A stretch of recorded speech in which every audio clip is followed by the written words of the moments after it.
morning viewers, with me Siti Hatija on Morning News. For the next 5 minutes, I will accompany you with the latest and actual news today. Among them, Indian citizens still coming to Indonesia have been banned since April 25, 2021 and defendant in the corruption case for COVID-19 social assistant Matius Joko Santoso submit justice collaborator on Tuesday, June 15, 2021. Alright viewers, here is more information for you.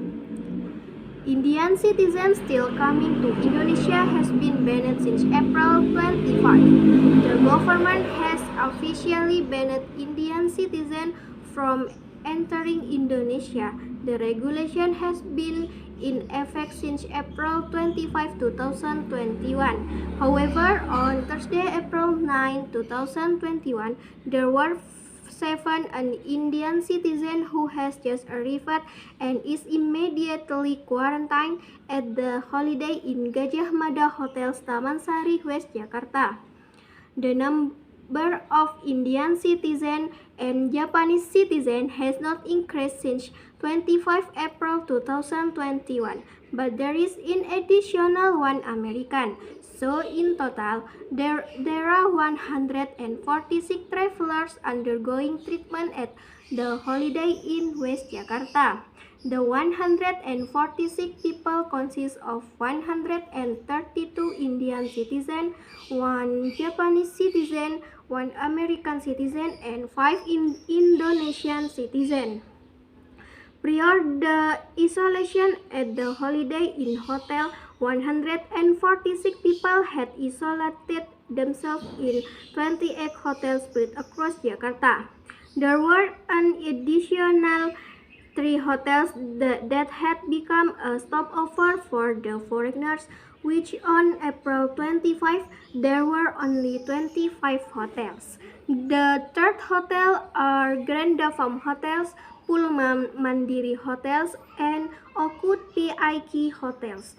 In more detail, Yusri said that there were 2 people who were immediately taken from Soekarno-Hatta Airport to the Holiday Inn, and there were 4 foreigners who were immediately taken from the Soekarno-Hatta Airport police. Further news is from the corruption case social assistant COVID-19 Matius Joko Santoso submits justice collaborator on Tuesday, June 15, 2021. The subordinates of former Social Minister Juliari Peter Batubara, Matius Joko Santoso filed a request as a witness to the perpetrator who cooperated or justice collaborator in the alleged corruption case of social assistant COVID-19. The application was submitted during the trial at the Corruption Court Central Jakarta. The presiding judge Muhammad Damis then asked the public prosecutor respond regarding this matter. The prosecutor in this trial has not yet expressed his position. Confirmed after the trial, Tanggul reasoned that his client had revealed the fact about this criminal act in the trial. He hoped that the panel of judges can consider JC as a way to lighten his client's sentence.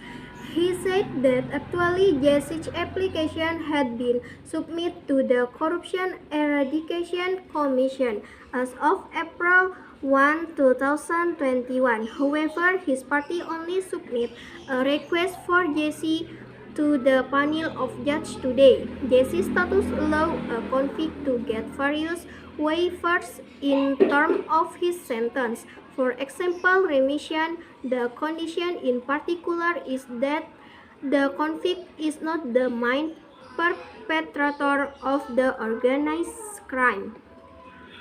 In this case, Matius and Adi Wahyuno as commitment-making officer for the procurement of COVID-19 social assistance at the Ministry of Social Affairs were accused together with Juliari of accepting bribes from partners providing COVID-19 social assistance. Giuliani is said to have received a total bribe of 32,482,000,000. Viewers, the news also closed this morning news. I'm Siti Hatijah. Thank you and goodbye. See you on morning news tomorrow.